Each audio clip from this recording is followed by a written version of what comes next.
Il n'est pas étonnant que la liturgie nous propose presque encore au début du carême l'évangile de la transfiguration. Jésus transfiguré, son visage resplendit comme le soleil et ses vêtements étaient blancs comme la neige.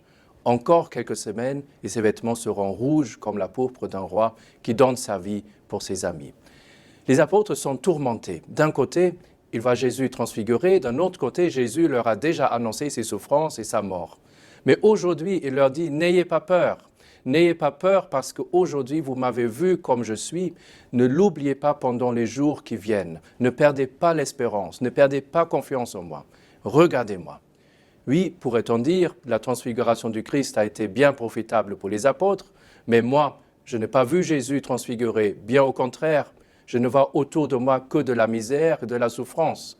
Mais Jésus nous rassure, heureux les cœurs purs, car ils verront Dieu. Avec un cœur pur, tu peux voir le Christ transfiguré encore aujourd'hui, afin que tu ne désespères pas à la vue du mal de notre monde.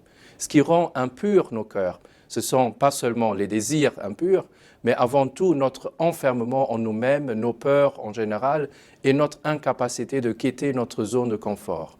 Avec une telle attitude, il est impossible de regarder et de voir au-delà de nos limites sensibles. Avec une telle attitude, nous voyons et nous apercevons certes beaucoup de choses, mais nous ne verrons jamais l'essentiel. Imaginons un général de l'armée qui regarde un paysage. Ce général ne voit dans ce paysage rien d'autre qu'un champ de bataille avec ses avantages et désavantages tactiques. Il y a aussi celui qui s'épanche sur un arbre et qui regarde le même paysage dans une attitude d'émerveillement et d'admiration.